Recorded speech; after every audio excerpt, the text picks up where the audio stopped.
କହିବେ जेहेतु आमे देखिले आज गोटे घटना घटी जे शून्य मंदिर जो मंदिर अच्छी वज्राघात होगी भांगी अंपटे आम ठीक आट ए टाइम एक समान गति महापुरुष अच्युतानंद पीठरे जो निर्माण काम हवा थिला सी आज से भंगा जाइए तो आपको नहीं कौन कहे एटा मीन शनि चलन परे ये सब अघटन घटिबो बोली जहा मालिका माने देइचंती भविष्यवाणी ताहा गोटे पर गोटे घटी चली एवं आज ये जो घटनाटा गोटे बहुत बड़ घटना कारण विश्व प्रसिद्ध से अलेख धर्मर जो गोटे विराट अनुष्ठान एवं सेठी वज्रपात ही तांकर जगमोहन मुखशाला से दधिनौती संपूर्ण भाव भांगी देइछन्ति।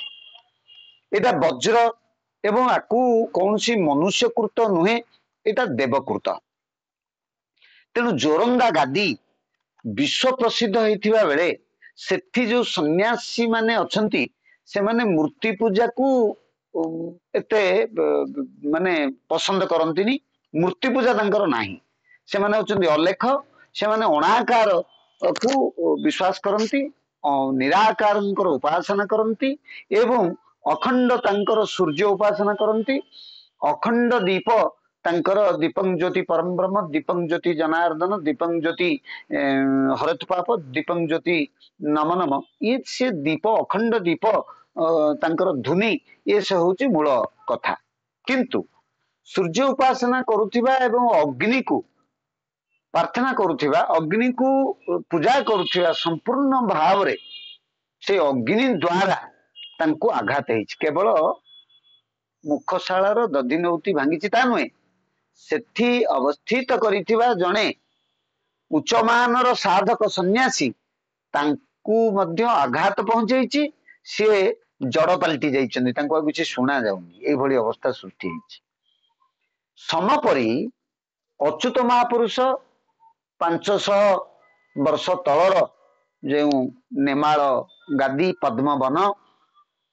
सेठी जो अच्युत महापुरुषंकर समाधि पीठ पाखरे जो बटवृक्ष अछंती एवं से बटवृक्ष को लगी जो छात खंडे पड़ीथिला मुखशाला भाव रे सेठी भक्त माने जाई से छात तले बसी प्रभु को प्रार्थना करुथिले एई किछि दिन तले स्नान पूर्णिमा ज्येष्ठ पूर्णिमा रे तांकर जो महोत्सव सेठी पालन करा जाउथिला से महोत्सव बेले आपण माने समस्ते अनुभव कले दीप स्टैंड रे अग्निकांड घटिला एवं अग्निर वित्पात वर्तमान बढ़ुछि जल वित्पात अग्नि वित्पात ये वर्तमान बढ़ुछि मीन शनि प्रवेश कला परे जो माने हेतुवादी माने जो आत्मघोषित हेतुवादी माने ये कथा को अणदेखा करूचंती एवं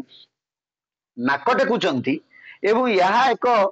कुसंस्कार बोली कहउचंती से माने जानतु जे पांजी रे लेखा हेथिला आकाश मार्ग रे विमान दुर्घटना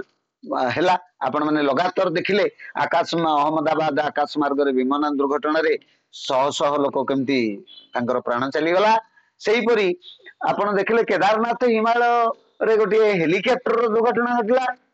बस दुर्घटना घटिला गोटे ब्रिज से पानी रे जल प्रलय पानी रे पड़िकरी किछि लोक भासी गले एवं एबे देखुचंती आपण जोरंदा गादी परी गोटे विश्व प्रसिद्ध महिमा गादी रो मुखशाला रो दधिनौती की वज्रपात द्वारा खंड विखंडित करि दियाइछि एवं जने साधु को मध्य आघात पहुंचैचंती प्रभु तेणु ये धीरे धीरे गोटे स्वतंत्र जना पड़ुची जे आमे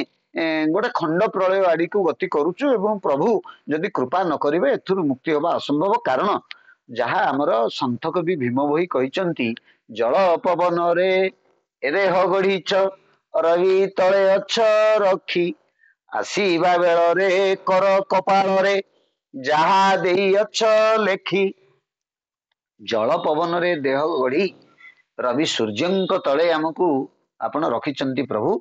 आपणकर कृपा बिना आमे एठी रहिबा संभावना नहीं आपण ही परम ब्रह्म परम पिता अग्नि हेई आमर नाभि केंद्र रे वैश्वानर अग्नि भावे जठरा अग्नि भाव रे आपण अछंती एवं आपण 50 प्रकार वायुर श्रेष्ठ वायु प्राण वायु भाव रे हृदय रे आपण अवस्थान करुचंदी अनाहत चक्र रे आपण जल रूप रे स्वाधिष्ठान चक्र रे आपण स्थूल पृथ्वी तत्व रूप रे मूलाधार चक्र रे एवं वायु तत्व अनाहत आकाश तत्व कंठ चक्र एवं महाकाश तत्व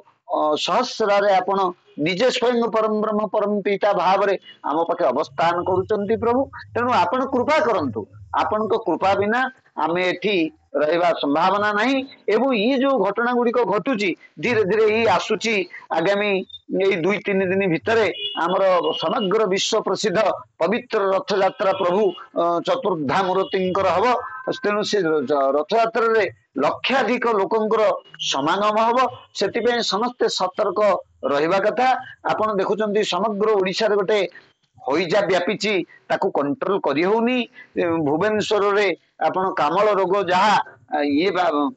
जंडिस बोली कहउची से मातिची डेंगू मातिची कोरोना मध्य भारत रे कोठी कोठी मातिची टिके कंट्रोल भितर अछि बोली जणा पडुची तेणु ये जो नाना प्रकार वित्पात भितरे वर्तमान आमे चलीचे युद्ध जो भली भयंकर भाव रे युद्ध चलीची से युद्ध केतेबेले जे को मुहूर्त रे विश्व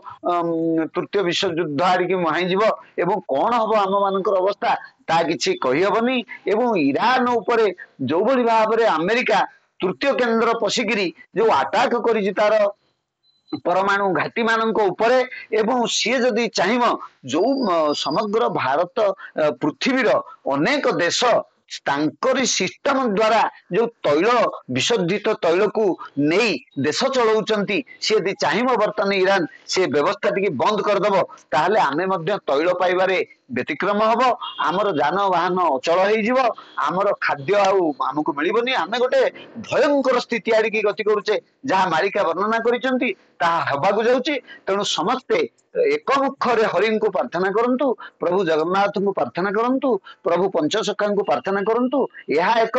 भूल बाट देकी आमे जाइचु एवं आमे गोटे विपद रे पड़ी जाइचु प्रभु आम अज्ञान आमको क्षमा करंतु आमर ज्ञात अज्ञात पाप को क्षमा करी आमको ये विपद उद्धार करंतु एतिकी केवल डाकिबा को हबो किंतु ये जो सूचना वर्तमान मिलुची जहाँ पांजी कहूची जहाँ मारिका वर्णना करिसेंती जहाँ दिव्य द्रष्टा माने जहाँ भविष्य